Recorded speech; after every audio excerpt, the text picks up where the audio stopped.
কবি লিখেছেন ফাল্গুনে বিকশিত কাঞ্চন ফুল, ডালে ডালে পুঞ্জিত আম্র মুকুল। আমি অবাক হয়ে যাচ্ছি।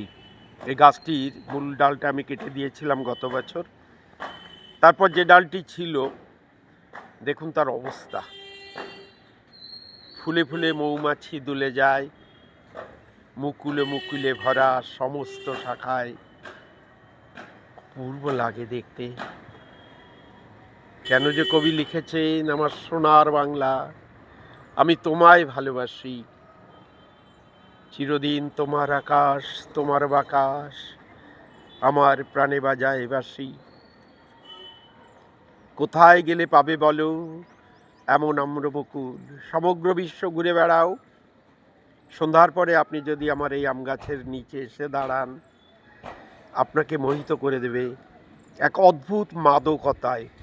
আম গাছের নিচে যারা দাঁড়াননি, যারা বুঝতে পারবেন না যে আম গাছের মধুর, যে রাত্রের দিকে যখন শিশির পড়ে, সেই শিশির যে সিক্ত হয়ে গন্ধটা নিচের দিকে নামে।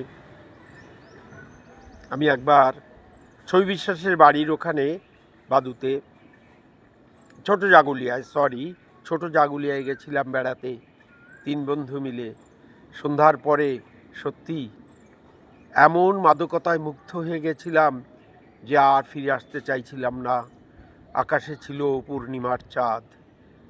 অপূর্ব সে মোহেময়ী রাতের কথা আজও আমি ভুলিনি।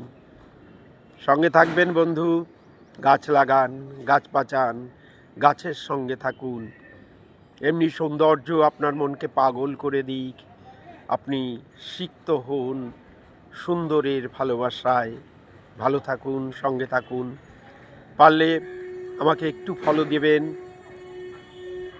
বন্ধুত্বের হাত বাড়াবেন, আমাকে সাবস্ক্রাইব করে এগিয়ে যেতে সহযোগিতা করবেন। নমস্কার, সুপ্রভাত।